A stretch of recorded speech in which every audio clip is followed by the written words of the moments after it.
Hello learners, कैसे हैं आप सभी। My name is Meenu and once again welcome back to my channel economic words.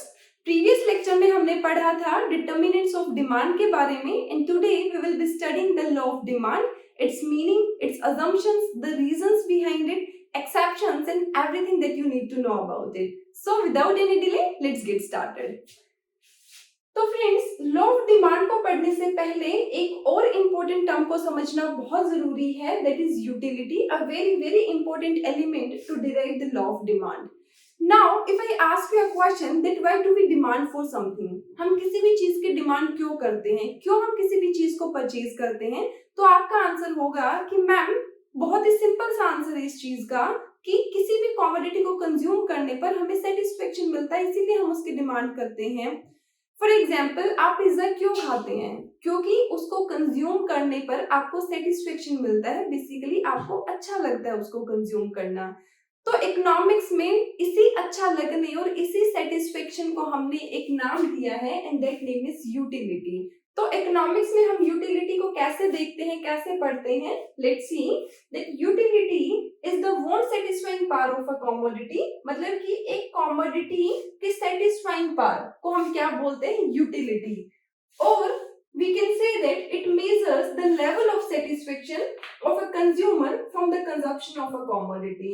मतलब कि कमोडिटी को कंज्यूम करने पर एक व्यक्ति को कितना सेटिस्फेक्शन मिलता है, उसका लेवल ऑफ सेटिस्फेक्शन क्या है, उसी को हम क्या बोलते हैं? यूटिलिटी. तो हम कह सकते हैं कि यूटिलिटी किसको मेजर करता है, किसका मेजरमेंट है? Is the level of satisfaction का, कि पिज्जा खाकर आपको कितना सेटिस्फेक्शन मिला, आपका लेवल ऑफ सेटिस्फेक्शन क्या था, उसी को हम क्या बोलते हैं? Utility. Now moving forward to the law of demand. Now we will understand the law of demand. Law of demand was propounded or was given by a very famous economist Alfred Marshall. तो law of demand किसने दिया था? Alfred Marshall. Alfred Marshall was the economist who propounded this law. यह नाम हमें याद होना चाहिए क्योंकि हमें पता होना चाहिए कि जो लॉ हम पढ़ रहे हैं उसे देने वाले इकोनॉमिस्ट का नाम क्या था. तो नाम क्या था? Alfred Marshall was the person who propounded this law of demand. अब देखते हैं कि लॉ ऑफ डिमांड बोलता क्या है, हमें क्या बताता है. तो law of demand states that ceteris paribus there is an inverse relationship between the price and quantity demanded of a commodity. सबसे पहले देखते हैं हम ceteris paribus. ceteris paribus means other things remaining constant. मतलब कि बाकी सारी चीजों को कांस्टेंट मानते हुए, मतलब कि बाकी सारी चीजों में बिना कोई परिवर्तन हुए, there is an inverse relationship. क्या है? उल्टा रिलेशनशिप है, नेगेटिव रिलेशनशिप है between the price and quantity demanded of a commodity. किसके बीच में इनवर्स रिलेशनशिप? कमोडिटी के प्राइस और उसकी क्वांटिटी डिमांडेड के बीच में. अब ये चीजें कौन सी हैं जो कांस्टेंट रहती है? लिखा हुआ है ना, अदर थिंग्स रिमेनिंग कांस्टेंट. तो कौन सी चीजें हैं जो कांस्टेंट रहेंगे, फिक्स्ड रहेंगे, जिनमें कोई चेंज नहीं होगा, परिवर्तन नहीं होगा?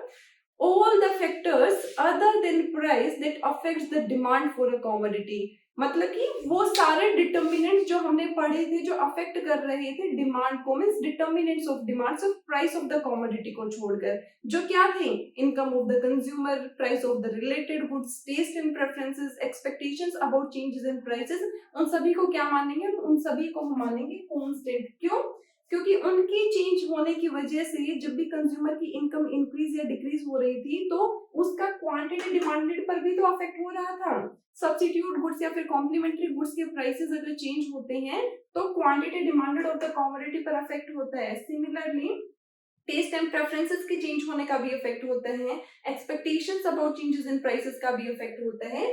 इसीलिए हमने क्या माना है, इन सारे फैक्टर्स को, जो कि क्या लिखा हो, अदर थिंग्स रिमेनिंग कांस्टेंट, उन सभी डिटर्मिनेंट्स को, उन सभी फैक्टर्स को कांस्टेंट मान लिया है क्योंकि हमें अफेक्ट देखना है प्राइस के चेंज होने का ऑन द क्वांटिटी डिमांडेड. कि प्राइस में अगर कोई चेंज होता है तो एक कमोडिटी की क्वांटिटी डिमांडेड पर क्या अफेक्ट होता है. अब पहले से ज्यादा हम उसका परचेज करेंगे या फिर पहले से कम यूनिट्स उसकी परचेज करेंगे. इसीलिए बाकी सारे फैक्टर्स को मान लिया है कांस्टेंट, सिर्फ और सिर्फ प्राइस को छोड़कर. तो क्या बताता है law of demand, that ceteris paribus means other things remaining constant, मतलब कि बाकी सारे फैक्टर्स को कांस्टेंट मानते हुए there is an inverse relationship between the price and quantity demanded of a commodity. अब यहाँ पर वर्ड यूज हुआ है इनवर्स रिलेशनशिप। इनवर्स रिलेशनशिप का मतलब होता है negative relationship, means when two variable moves in opposite direction to each other, एक दूसरे से अपोजिट डायरेक्शन में मूव कर रहे हैं, एक बढ़ रहा है तो दूसरा घट रहा है, एक घट रहा है तो दूसरा बढ़ रहा है। और यहाँ पर इनवर्स रिलेशनशिप किसके बीच में है, कौन से वो दो वेरिएबल्स जिसके बीच में इनवर्स रिलेशनशिप है, that is the price of the commodity and the quantity demanded of a commodity. तो यहाँ पर हम क्या देखेंगे कि प्राइस की इंक्रीज, जैसे ही प्राइस इंक्रीज होगा तो quantity demanded of the commodity क्या होगी, डिक्रीज हो जाएगी, और जब प्राइस डिक्रीज होगा तो quantity demanded of the commodity क्या हो जाएगी, इंक्रीज हो जाएगी। मतलब कि प्राइस बढ़ा तो क्वांटिटी डिमांडेड घटी, प्राइस घटा तो क्वांटिटी डिमांडेड क्या होगी, बढ़ गई। जो हमने देखा था जब हम डिटर्मिनेंट्स ऑफ डिमांड को पढ़ रहे थे, वहां पर भी हमने देखा था कि जब आप एक चॉकलेट का प्राइस 50 रुपीज था तो आप 3 यूनिट्स ऑफ द चॉकलेट क्या कर रहे थे, परचेज कर रहे थे। बट जब उसका प्राइस बढ़कर 80 रुपीज हो गया तो आपने उसके कंजप्शन को रिड्यूस कर दिया। आपने क्या किया था, आप या तो आप 2 यूनिट्स परचेज कर रहे थे या फिर आप 1 यूनिट परचेज कर रहे थे। तो सिमिलरली लॉ ऑफ डिमांड क्या बताता है, inverse relationship between the price and quantity demanded of a commodity. और इनवर्स रिलेशनशिप क्यों, क्योंकि जब किसी चीज का प्राइस बढ़ जाता है, मतलब कि जब हमने कमोडिटी को ऑलरेडी कम प्राइस पर जो है परचेज किया, उसको कंज्यूम किया है, तो फिर हम उसका हायर प्राइस पे करने को तैयार नहीं होते हैं, राइट। कि किसी चीज को हमने 50 रुपए में अगर कंज्यूम कर लिया तो हम उसके 100 रुपए, 80 रुपए या फिर 150 रुपीज हम क्यों पे करेंगे। तो लॉ ऑफ डिमांड क्या बोलता है, that there is an inverse relationship between the price and quantity demanded of a commodity, given क्या कि अदर थिंग्स क्या रहेंगे, कांस्टेंट। या तो आप ceteris paribus लिखोगे या फिर आप लिखोगे अदर थिंग्स रिमेनिंग कांस्टेंट, तभी आपको मार्क्स मिलेंगे। You have to write either other things remaining constant और ceteris paribus, और उसके आगे there is an inverse relationship between the price and quantity demanded of a commodity. क्या है, इनवर्स रिलेशनशिप, प्राइस बढ़ेगा तो क्वांटिटी डिमांडेड घटेगी, प्राइस घटेगा तो क्वांटिटी डिमांडेड बढ़ेगी। यह हमें बोलता है हमारा law of demand. Next are the assumptions of the law of demand. assumptions means जब हम एक हाइपोथेटिकल सिचुएशन मान लेते हैं कि इसमें ये कंडीशंस जो है एग्जिस्ट करेंगी, हाइपोथेटिकली मानकर चलते हैं कि ऐसा होगा, तो उन्हें हम क्या बोलते हैं, assumptions। तो assumptions क्या है लॉ ऑफ डिमांड की, ये वो सारे फैक्टर्स हैं जो हमने माना था ceteris paribus में, means other things remaining constant. तो जो जो चीजें कांस्टेंट रहेंगी, जो जो फैक्टर्स कांस्टेंट रहेंगे, वो हमने assumptions में ले लिया है। तो first assumption is price of related goods remains constant। तो प्राइस ऑफ रिलेटेड गुड्स क्या थे, substitute goods and complementary goods. तो इन दोनों के ही प्राइसेस को क्या मान लिया हमने, कांस्टेंट मान लिया है। For example Activa and Jupiter का केस हमने लिया था in case of substitute goods. तो हम क्या देखते हैं रिलेटेड गुड्स के केस में कि एक का प्राइस इंक्रीज या डिक्रीज होता है तो दूसरे की जो डिमांड है उसको इंपैक्ट करता है, चाहे वो पॉजिटिवली करता है चाहे वो नेगेटिवली करता है। एक्टिवा का प्राइस भी 80,000 था, जुपिटर का प्राइस भी 80,000 था। अब दोनों में से किसी को भी परचेज कर लें, कोई फर्क नहीं पड़ता, जो भी पसंद आएगी उसको आप परचेज कर सकते हैं। लेकिन एक्टिवा का प्राइस हो जाता है 70,000, मतलब कि एक्टिवा क्या हो जाती है, पहले से सस्ती हो गई। तो इसके प्राइस के कम होने की वजह से जुपिटर की डिमांड क्या हो जाएगी, कम हो जाएगी। मतलब कि अगर इन दोनों में से किसी एक का प्राइस जो है रिड्यूस होता है तो दूसरे की डिमांड रिड्यूस हो जाएगी, मतलब कि एक का प्राइस दूसरे की डिमांड को अफेक्ट कर रहा है। लेकिन लॉ ऑफ डिमांड क्या बोलता है कि हमें देखना है सिर्फ और सिर्फ change in the price of the commodity itself on the quantity demanded of the commodity of that commodity. मतलब कि सिर्फ और सिर्फ उसी कमोडिटी के प्राइस की इंक्रीज या डिक्रीज होने का इफेक्ट देखना है उसी कमोडिटी की डिमांड पर, ना कि किसी सब्स्टिट्यूट गुड के रिलेटेड गुड या फिर कॉम्प्लीमेंट्री गुड की डिमांड पर। तो इसीलिए हमने क्या माना है, जो रिलेटेड गुड्स हैं उनके प्राइसेस को कांस्टेंट, ताकि सिर्फ उसी कमोडिटी के प्राइस के चेंज होने का इफेक्ट देख सके हम उसकी डिमांड पर। Next is the income of the consumer also remains constant.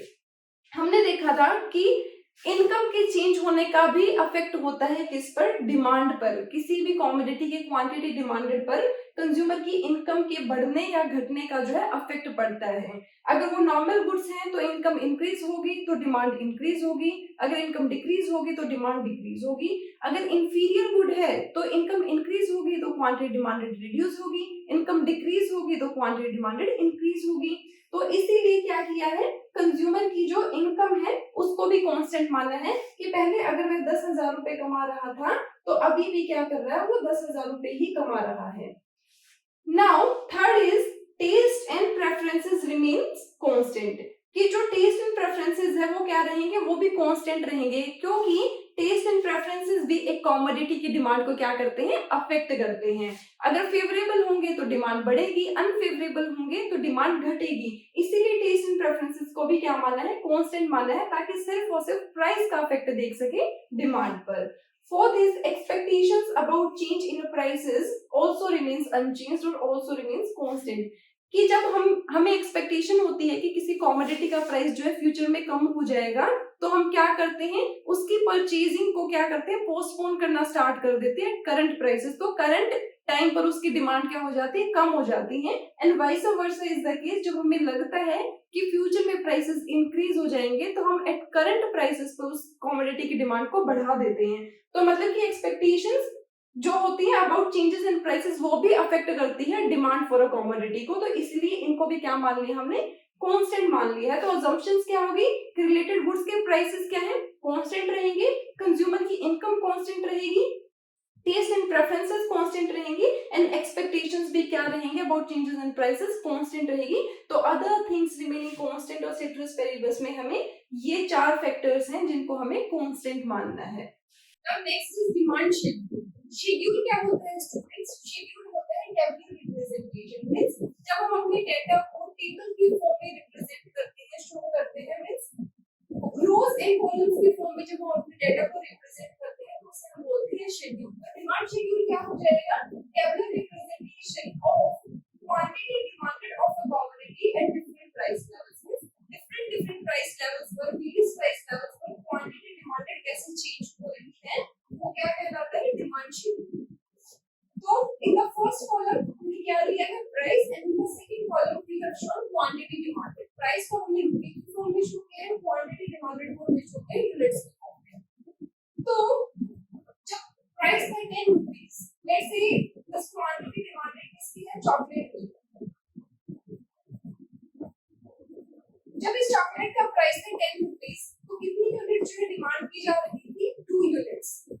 जब इस कमोडिटी और इस चॉकलेट का प्राइस जो है रिड्यूस हो गया, 10 रुपए से घटकर हो गया 8 रुपए, तो quantity demanded of this chocolate क्या होगी, इज इंक्रीज। 2 यूनिट से अब जो परचेज कर रहे हैं 4 यूनिट्स। फर्दर जब चॉकलेट का प्राइस 4 हुआ, 4 rupees 8 rupees 6, further quantity demanded of chocolate क्या हुई, is increase from 4 units to 6 units, मतलब कि फिर से इंक्रीज हो गई जैसे कि प्राइस जो है 4 हुआ। फर्दर जैसे कि प्राइस 4 हुआ, from rupees 6 to rupees 4, quantity demanded of chocolate क्या होगी, फिर से जो है क्या होगी, इंक्रीज होगी। 6 यूनिट की बजाय अब जो कंज्यूमर 8 यूनिट्स जो है परचेज कर रहा है। फर्दर प्राइस 4 हुआ, from rupees 4 to rupees 6, further quantity demanded क्या होगी, इंक्रीज होगी। 8 यूनिट की बजाय अब जो कंज्यूमर परचेज कर रहा है 8 यूनिट्स।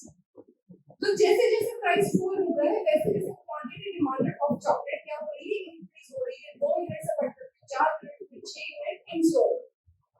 तो ये तो हमने देखा कि प्राइस 4 होने पर क्वांटिटी डिमांडेड इंक्रीज होती है। अब इसका अपोजिट भी देखते हैं कि क्या प्राइस के इंक्रीज होने पर क्वांटिटी डिमांडेड जो है 4 पर ही है।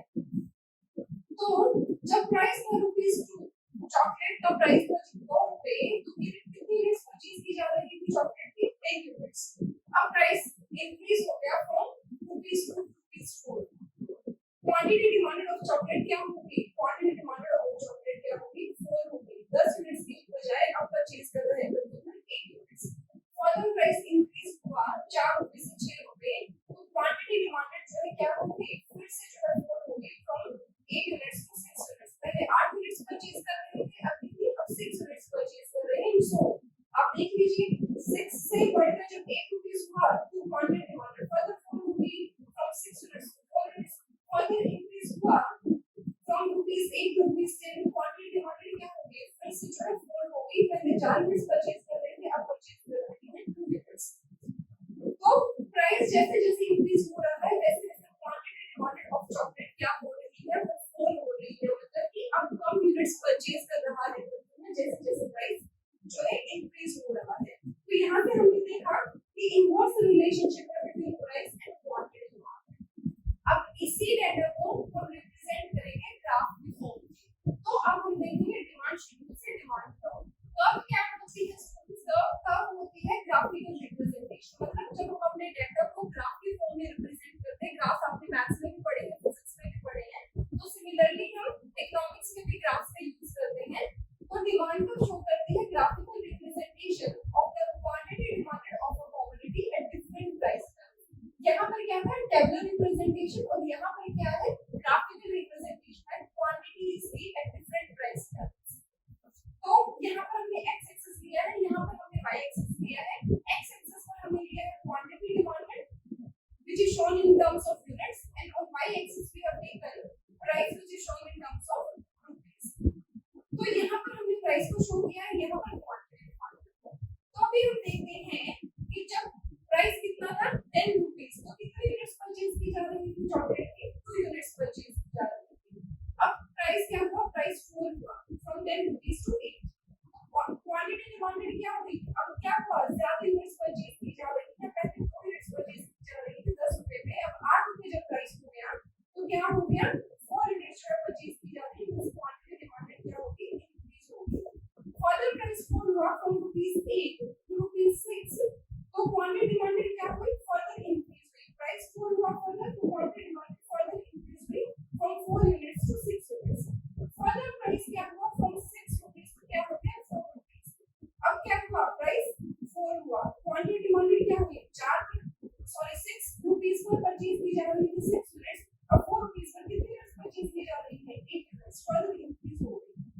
फर्दर प्राइस 4 हुआ from ₹4 to ₹2, further quantity demanded क्या हो गई, इंक्रीज हो गई फ्रॉम 8 यूनिट्स टू 10 यूनिट्स।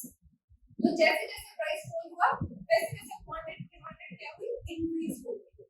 अब दूसरे से अपोजिट केस देखते हैं कि प्राइस के इंक्रीज होने पर क्वांटिटी डिमांडेड कैसे फॉल हो रही है। अब देखते हैं कि जब 2 रुपीस था तो कितनी यूनिट्स परचेज की जा रही थी, 10 यूनिट्स परचेज की जा रही थी। अब प्राइस क्या हुआ, अब प्राइस हो गया इंक्रीज, 2 रुपए से बढ़कर हो गया 4 रुपए। अब क्वांटिटी डिमांडेड क्या होगी, 10 रुपए से कितनी हो गई, सॉरी 10 यूनिट्स से कितनी हो गई 8 यूनिट्स। 2 रुपीस पर थी 10 यूनिट्स, 4 रुपीस पर कितनी है 8 यूनिट्स। फर्दर प्राइस इंक्रीज हुआ फ्रॉम ₹4 to ₹6, तो फर्दर क्वांटिटी डिमांडेड क्या होगी, फर्दर क्वांटिटी डिमांडेड जो है 4 होगी और 8 की बजाय जो है 6 यूनिट्स परचेज की जा रही है एंड सो जैसे जैसे प्राइस बढ़ेगा वैसे वैसे क्वांटिटी डिमांडेड भी हो जाएगी 6 यूनिट्स से 4 यूनिट्स 4 यूनिट्स से 2 यूनिट्स।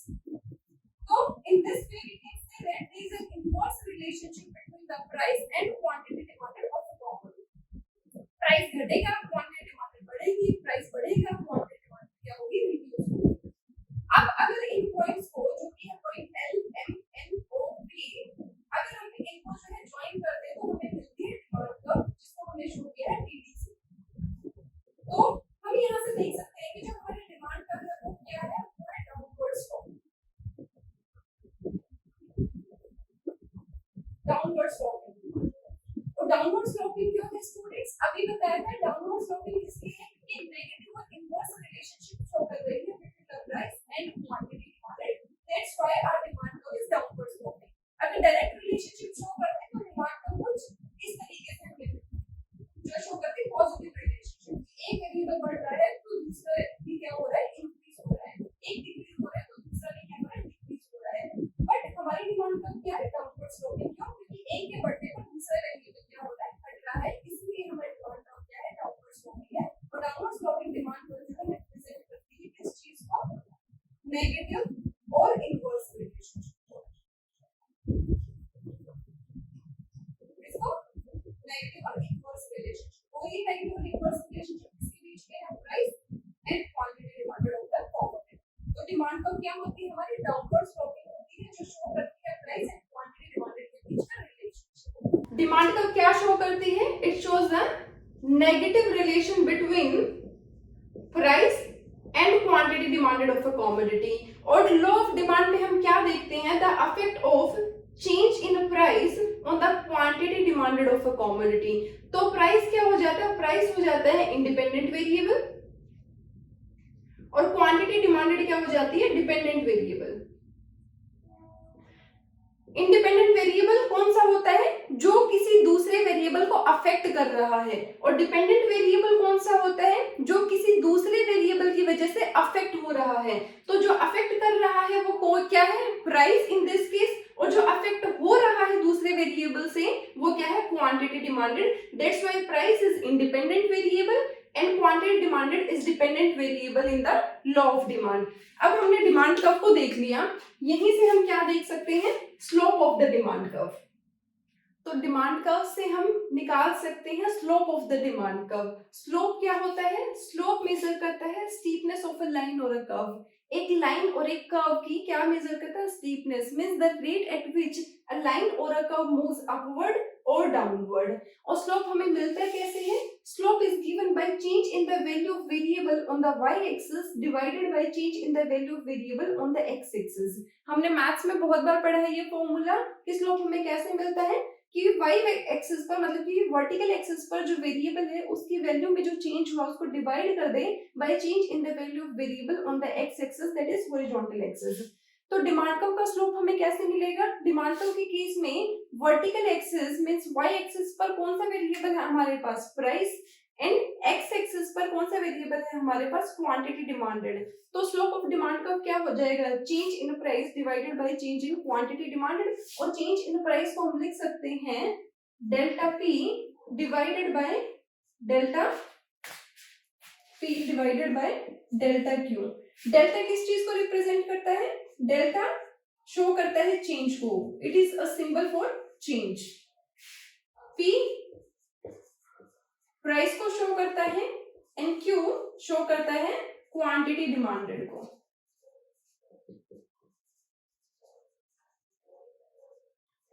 और क्योंकि डिमांड का क्या शो करती है, inverse relationship between price and quantity demanded, इसलिए delta P and delta Q के सामने हमेशा क्या आएगा, नेगेटिव का साइन आएगा, क्योंकि नेगेटिव रिलेशनशिप को शो करता है between price and quantity demanded में। प्राइस बढ़ेगा, क्वांटिटी डिमांडेड कम होगी, प्राइस घटेगा, क्वांटिटी डिमांडेड जो है इंक्रीज हो जाएगी। That's why we use this sign of negative.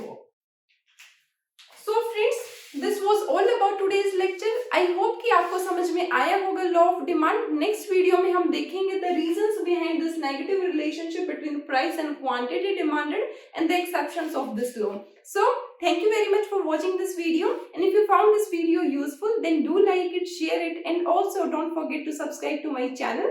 So see you soon in the next video. Till then, keep watching and keep learning with Economic Verse.